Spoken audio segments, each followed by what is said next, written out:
The containment number at this point in time is at 0%. We are aware that a number of structures have been damaged or destroyed in this fire thus far. At this point, we do not have that accurate number, and we have not put our damage inspection teams into the field due to the unsafe conditions. We expect to have an accurate count or a beginning of a count tomorrow for the number of damaged and destroyed structures. We're going to go through an operational briefing from our ops chief. We'll then talk about weather and fire behavior. We're going to talk, you'll get a chance to listen to our leadership, and then we'll open up from questions and answers. With that, let's hear from operations. Good afternoon, everybody. My name is Trevor Johnson, captain with the Ventura County Fire Department, current operations section chief here on the Mountain Fire. Ventura County Fire Department resources and other partners in the operational area were called out to a brush fire north of Highway 118 in between the communities of Somis and Moorpark this morning. Upon initial arrival of the incident, fire was well established and impacted by the Santa Ana wind event that we're currently undergoing in Southern California. Upon arrival, the fire is burning in various fuel types, including agricultural and various brush and grasses that we have in our county. Resources that arrived on scene initially were faced with a tough firefight. Crews immediately went into structure protection, property conservation, any type of suppression, and immediate life safety. Firefighters were right off the bat engaged in pulling people out of their houses and saving lives.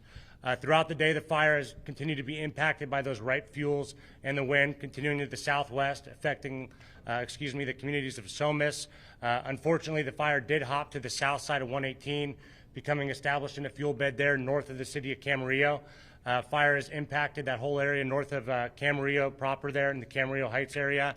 It's continuing to run to the southwest there towards the Highway 101 corridor in the Central Avenue area. As it kind of progresses to the west, we have high confidence in stopping the southwestern progression of the fire. Resources are actively engaged right now in life safety and property conservation throughout the incident. Working north, the Wells area, Santa Clara and the 118 corridor, fire continues to move west there. We've fought fire in that ground before. The right people are in place, and our firefighters are doing nothing short of heroic out there right now across the incident.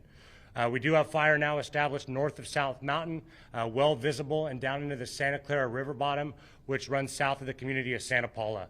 Firefighters are in there actively engaged, crews, dozers, engines. We've called every available resource to the incident. We're working with our partners to bring quick resolve to this incident, but this is a tough firefight by no means. We have the best people out there doing a great job right now, utilizing all the technology and stuff we have at our fingertips, but that's your current operational update for the Mountain incident. Thank you.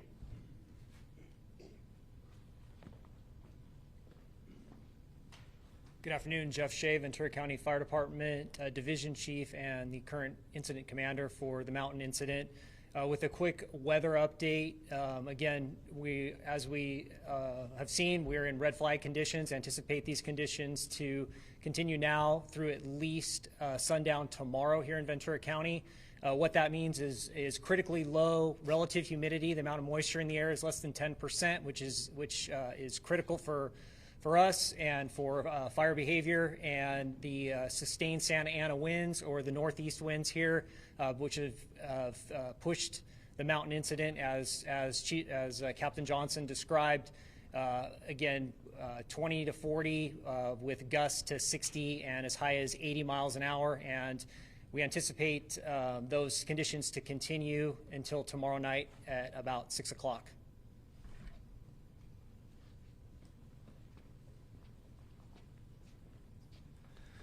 Good afternoon, Sheriff Jim Freihoff. We are in unified command with our Ventura County Fire partners. I'm very fortunate to have such a positive relationship with our fire department here in Ventura County. My thoughts and prayers are with the families that are affected by this fire. I'm thankful to be supported by our elected officials here today as well.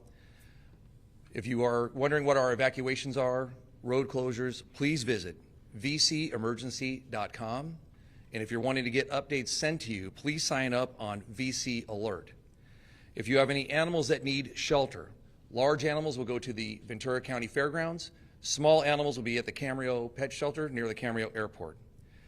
We're providing information to the public as soon as we receive it on our social media platforms. You can follow it at #MountainFire. Our goal as law enforcement, much like fire, is preserving life and preserving structures. We have made over 14,000 contacts to evacuate people within the community. Please continue to stay out of the area unless you absolutely need to be here. Please stay away. Again, if you've missed anything that I've just said, please refer to vcemergency.com.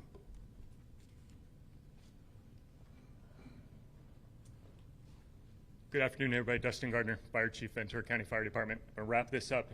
Keep it simple. This is a classic Santa Ana wind event. We've got sustained winds more than 50 miles an hour with gusts over 80. Every firefighter in the region, all of our partners from Los Angeles City, Los Angeles County, Orange County, Kern County, Santa Barbara County, our partners at CAL FIRE, our partners in the sheriff, every law enforcement agency available, every helicopter, every fixed-wing aircraft, everything we've been able to get a hold of is here fighting this fire. And it is moving at a dangerous rate of spread. This fire has spotted more than 2.5 miles out in front of itself. Bushes are burning, grass is burning, hedgerows are burning, agricultural fields are burning, and structures are burning. This fire is moving dangerously fast. If you're from the region and you know Southern California weather, you know how dangerous these fires are. When you get an evac order from the sheriff, leave.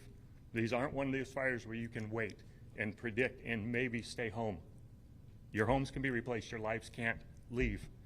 If you're from out of the area, pay attention to VC Alert, pay attention to the news, get your updates and stay out of the area. Our firefighters and law enforcement agencies are doing everything they can to protect lives, so we need your help in staying out of the way. Thank you very much, and I believe we're going to move to Andy to take questions. So with that, thank you, Chief. Captain Trevor Johnson will answer your questions that you may have with regards to operations. Captain. Captain, besides the wind, what can start a fire like this? There are multiple things that can start a fire like this. You know, coming into the event, all of our resources in the operational area were upstaffed because we knew this was coming. So we're well prepared ahead of time for this incident. As far as the nature of what could start it, it could be a variety of things. I'm not going to get into the details of that. The fire is currently under investigation. That's down the line and not for us to really to dive into. We're here to put the fire out, protect all the people in the area, and you know, you guys provide for our lifestyles, and we're here to serve you by no sake of means. So everybody's out there on the line right now doing exactly that. Thank you. Can you clarify where you're most concerned that this fire could move? Yeah, well, throughout the course of the day, it's moved into those areas. Your areas of concern were Camarillo Heights. We're the Camarillo Estates area there, northwest of city of Camarillo.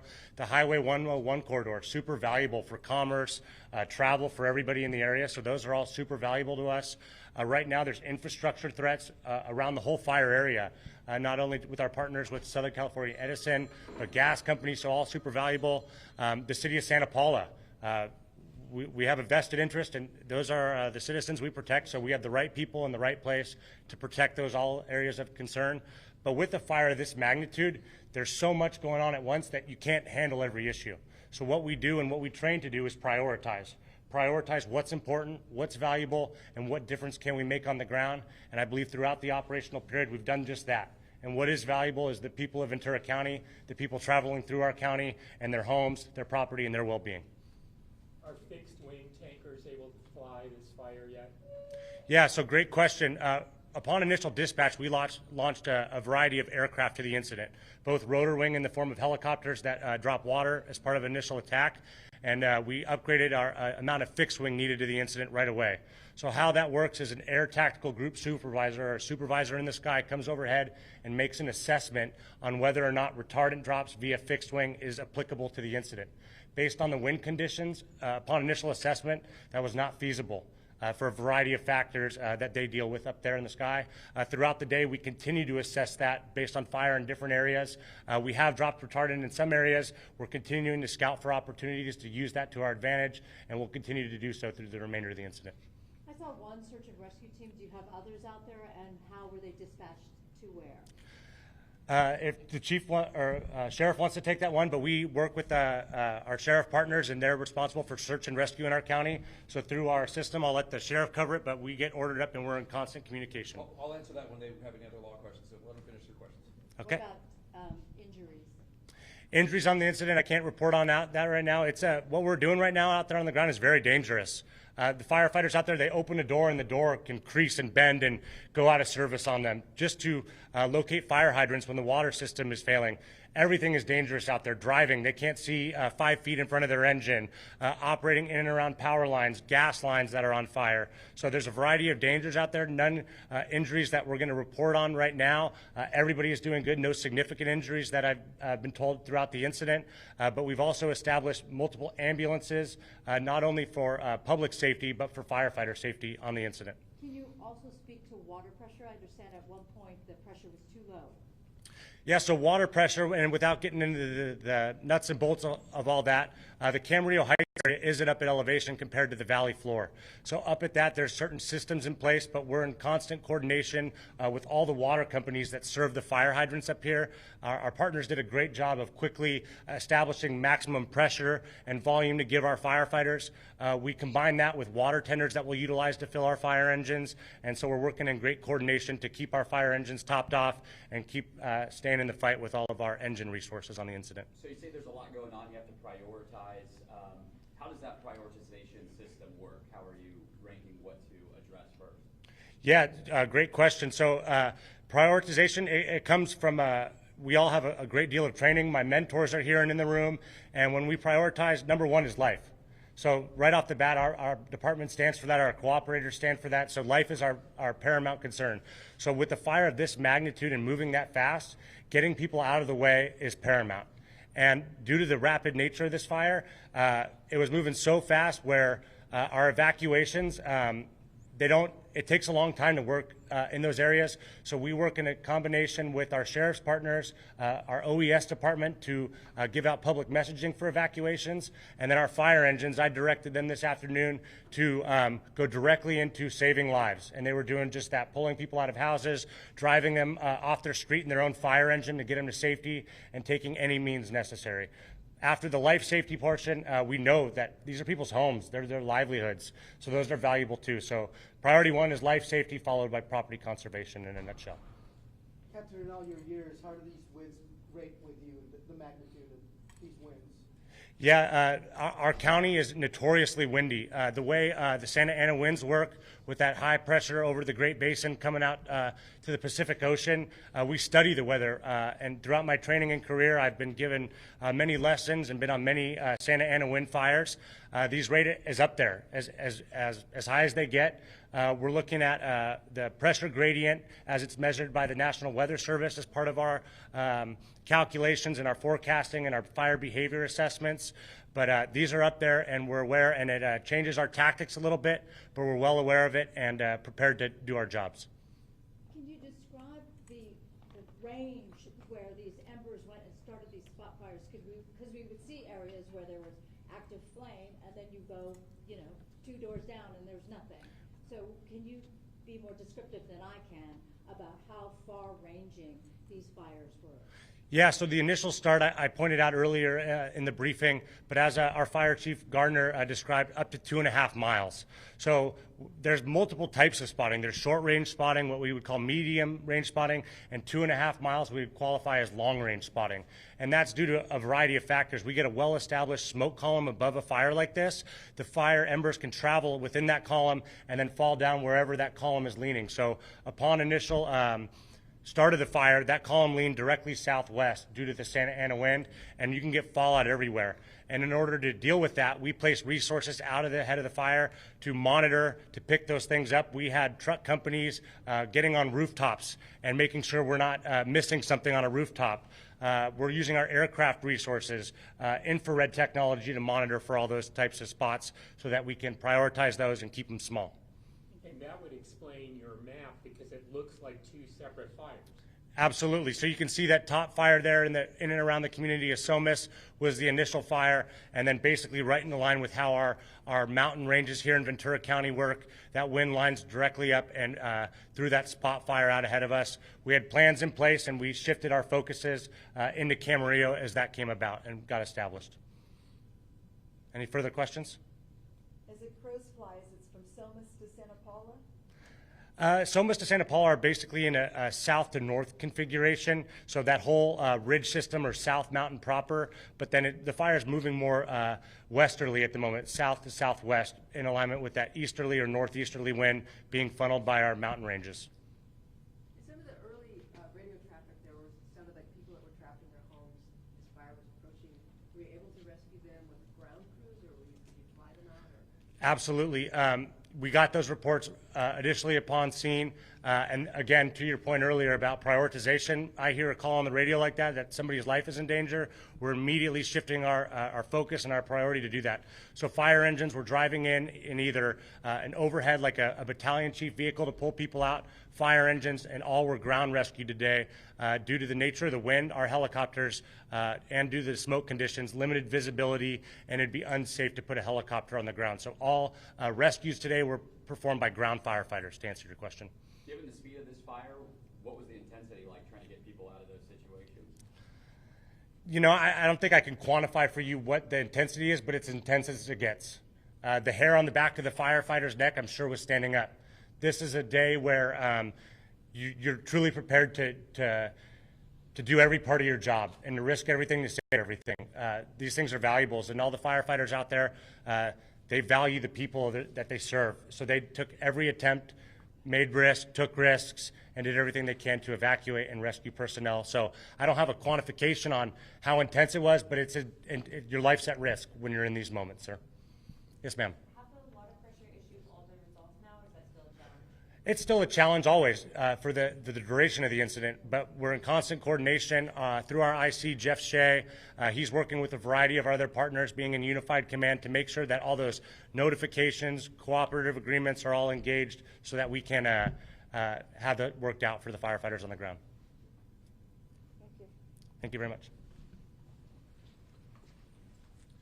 Answer a little bit of the question on the injuries. We did report that 2 civilians had possible smoke inhalation issues and were transported to the hospital. We don't have any other additional information if they were treated and released or kept. We do not know where they were transported to. With that, I would like to bring up Chief Shea to answer questions about fire and weather conditions, fire operations, and also answer questions from IC. Good afternoon again. Jeff Shea, Division Chief, Ventura County Fire Department, and current incident commander of the mountain incident. What kind of animals are you seeing being evacuated? Because it is horse country back in the Camarillo area. Correct, and like has been alluded to by Captain Johnson, we've worked closely with Ventura County Animal Services to work with landowners, property owners to again get any animals or livestock to safety. Some were sheltered in place, basically staged where they work. So that was the most safe area to do that, and some have been relocated to the Ventura County Fairgrounds. Is there an active power safety shutoff from Edison at the moment now for the area? There currently is, yeah, and that's Southern California Edison. They're managing that, but I can't speak to the specifics of what areas of the fire perimeter are impacted by that, but there have been notices sent out that Southern California Edison was utilizing their public safety power shutdown program. Can you speak to evacuation warnings and orders? Yeah, so currently we're working with law enforcement, specifically the Ventura County Sheriff's Department, Sheriff Freihoff and his staff, and the Ventura County Office of Emergency Services.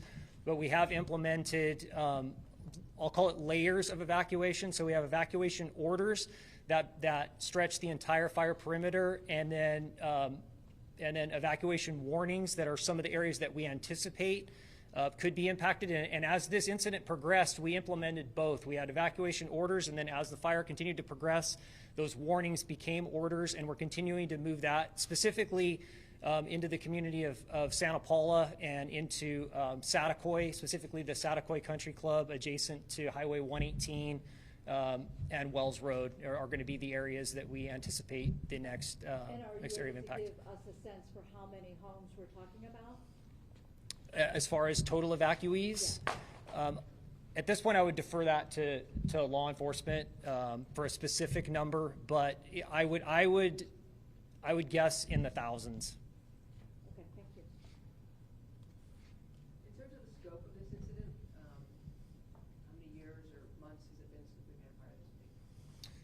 Well, obviously, as has been alluded to before, every fire is unique. The impacts are real. Again, the Ventura County Fire Department and all of our cooperating agencies and every responder to this incident, law enforcement, fire, we trained for this. We were able to implement all of the tactics and strategy that we do for a wind-driven fire. As far as one that relates to this in terms of community impact it'd be along the lines of the Thomas fire or the Woolsey fire, but every fire is impactful to the community that we serve. Is some of this fire in the burn scar where the Thomas fire burned in 2017? Not necessarily the Thomas fire. It's more of the South fire. It's kind of has bumped into that, but. As we all know, we've been fortunate in that we've had significant precipitation over the last few years, which has led to grass crop, which again is just the natural evolution of the topography. So again, it's as we've seen, we're definitely susceptible to significant wind-driven fire in Ventura County. Sir, from being an incident commander, dealing with the resources you have for structure protection, how does the speed of this forward progress of this fire, how challenging is it for you to be able to get enough units to go out and protect all the homes? Great question. So it's extremely challenging, and obviously we have a finite number of resources. We have a very robust incident or ability to order additional mutual aid resources, which we did. But there's what we call reflex time, the time to order it, the time for it to get on the road, and the time for it to get here. Now, we deployed every asset possible. As was mentioned before, we were in our highest level of augmented staffing for fire resources going into this event. We knew it. We trained for it. But again, we continue to shift our priorities throughout as this incident moved and as communities were impacted. But our priorities remain the same. First is life safety. So we want to, if we can evacuate people, get them out of the way, that's number one. Two is structure and infrastructure defense, which has been spoken about already, that people's property is our priority as well. And then ultimately, the final variable is perimeter control, where we actually go direct to and put the fire out. But at this point, early on and continuing now, our priority is life safety, evacuations, getting people out of the way, and protecting property.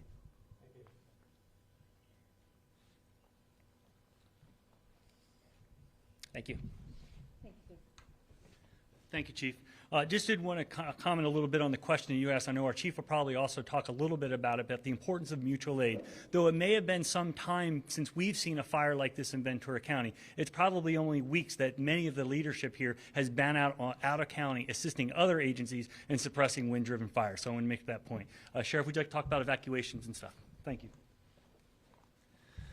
Thank you. We'll start with, yes, evacuations. As soon as this call went out and we saw how large the fire was and the information we were receiving from our fire partners, we dispatched all available units in the area to help with evacuations. We also called out all of our detectives, our special enforcement detail, our tactical response teams to do evacuations, which is not only through door-to-door knocking, but driving down the street with lights and siren on, hidden with the bullhorn, letting people know to evacuate, depending on the proximity of the fire. Our volunteers are a force multiplier for us. So the question about search and rescue, we have about 25 search and rescue members here who are volunteer. They are not paid. They are trained to help. They help with evacuations. They help with road closures. They help with traffic control. And we are blessed to have them because, as was mentioned, even with mutual aid, the timing of getting these resources from out of the area is incredibly challenging.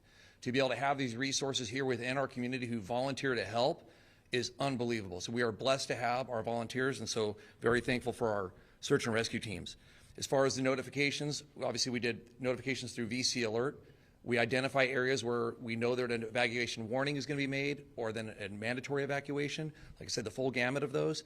And we have a script prepared to be able to hit that area. We have a highlighted area that our Office of Emergency Services does a fantastic job of preparing for. We also sent out 2 wireless emergency alerts to people's cell phones directly, indicating the issue to evacuate because of the high-driven wind fire. I think I answered everybody's question that came up. All right.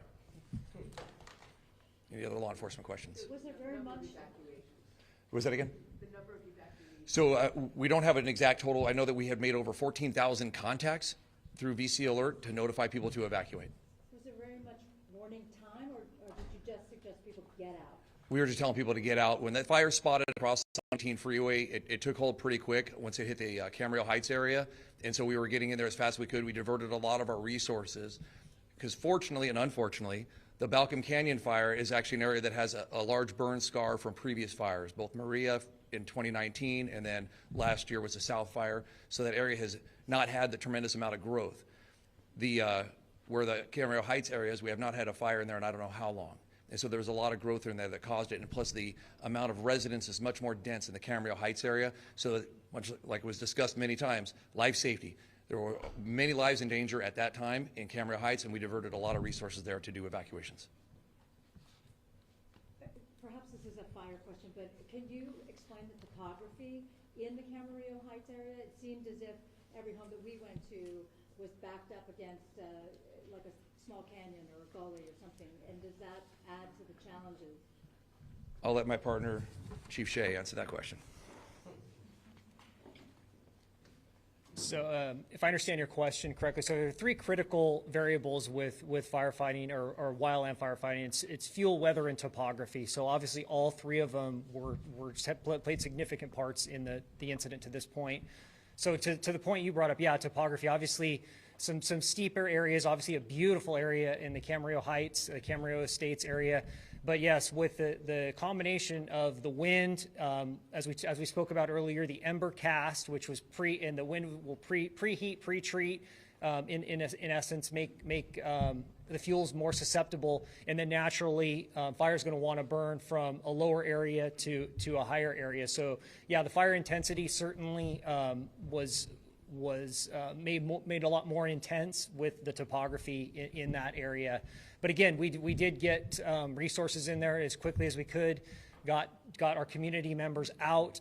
We did actually even utilize another strategy, which is what we call shelter in place, where if we're weighing the risk versus gain, and if it's not safe to bring those impacted out, we actually did shelter a lot of residents in place in that particular area and throughout the fire perimeter. It might be too soon for this kind of diagnosis. We were on Avocado, so we saw a lot of these homes saved by firefighters, I believe. We had to leave the area. But there's another area where homes burnt to the ground. Do you know what the difference would be in, say, the topography or weather conditions that called for that kind of situation where you lost a house? It's hard to be specific about that, but in general, with the fire moving at that speed and pushed by the winds that we had, I mean, it's very difficult to give a specific answer to that. It's really that combination again of fuel, weather, and topography that magnifies the intensity of a wildland fire. Do you know how many agencies you're working with? I saw Redondo, Santa Barbara County. Yeah, so a good point. So again, the mutual aid system is in my opinion, extremely robust here in Southern California. So we put the order out for resources. Those agencies volunteer to come in and assist us as we do with them. Obviously it's a reciprocal system. But yeah, to say the number, I don't know, and I would love to recognize each one of them individually, and we certainly, on behalf of the Ventura County Fire Department and our Fire Chief Dustin Gardner, express our gratitude for their assistance in our time of need. So you mentioned that you haven't been, or there hasn't been fire here in the county recently until now. So where else have your teams been? What other fires? So for the Ventura County Fire Department, we've been all up and down the state, into Northern California, down in Southern California, again, as part of the mutual aid program. So it's known, it's understood, and we participate robustly, as do these other agencies who now in our time of need have reciprocated and have come to help us.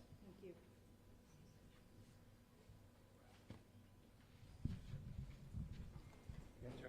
We're going to bring Sheriff back up for any additional questions for him. Were there any people reluctant to evacuate, and then? So anytime we have evacuations, we do have people who are reluctant to leave. I don't know of any specific incidents, but in my 34 years in law enforcement, that's very common for us to go to a person's house and tell them they're under mandatory evacuation, and they choose to stay and either try and fight the fire on their own or stay to protect their property. We will not force them to leave. We simply just get their name, if we can get it, the number of people that are in the home, and then we quickly move to the next house to make as many notifications as we can. People have the right, although I don't encourage it, to stay. When these fires, they're very unpredictable. They're very fast moving. As mentioned, this fire can spot up to 2.5 miles away. Any dry brush around somebody's home can cause it to catch hold. And by the time the fire is taken hold, you oftentimes don't have time to get out. And with the amount of traffic that we see with people that are evacuating, you can find yourself quickly trapped. So we encourage you, when you get the notification, please leave. And do you give them any kind of chilling advice to make sure that if they stay and they need to be identified? We have said that before, that yes, we want to know how many people are there, because in the event you don't make it out, we didn't know how many people we're looking for. Thank you. Do we know if there was a public safety power shutoff in place at the time at the start? I know that Edison had sent out numerous notices that there was going to be a PSPS event, and that there were several different of their circuits that were notified they were going to be shut off. I don't know at what time and how many have been shut off, but I certainly received numerous notifications indicating that. Do you know if any of the circuits were in the start area of the fire? I don't know that.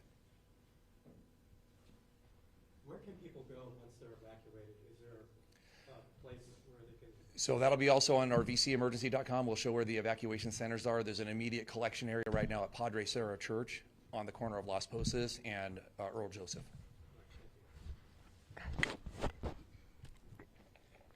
Would you like to introduce the elected officials? Later.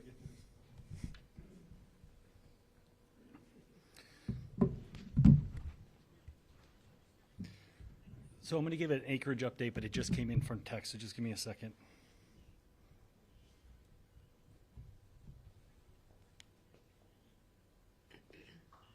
The acreage has been updated by a Century aircraft. It is 10,457.7 acres.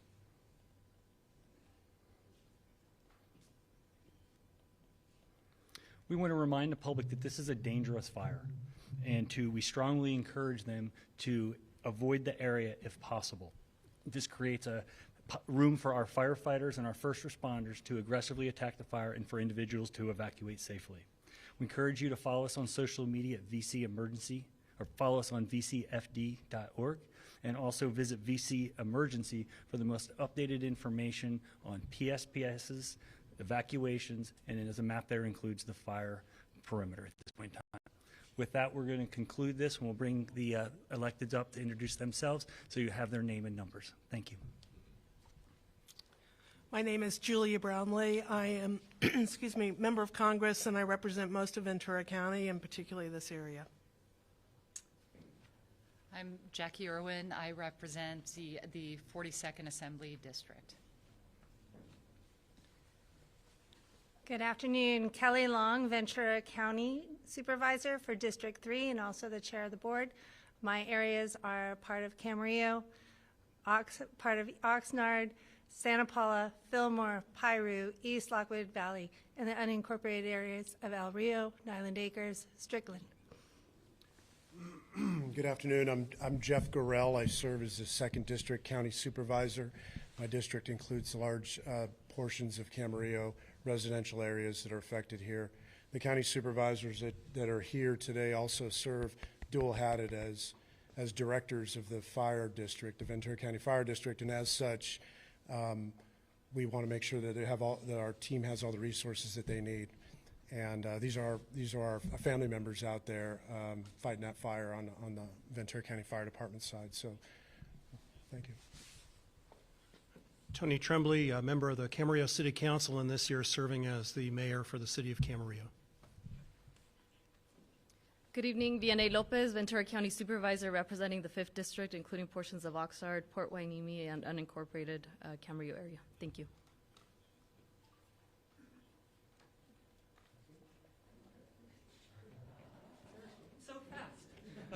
So just lastly, thank you all for paying attention and covering this with us. I have some public information officers off to this side if any of the members in the media would like to do some stand-ups or ask some questions of them. Also, if you want to get a one-off with some of our speakers, it might be possible. We really want them to get back to work. So with that, we'll wrap this up. Thank you very much. Anticipated time for a next update? I will put it out in the way we did it before. We'll see how we make it through the next couple hours. But we'll keep you informed. Thank you.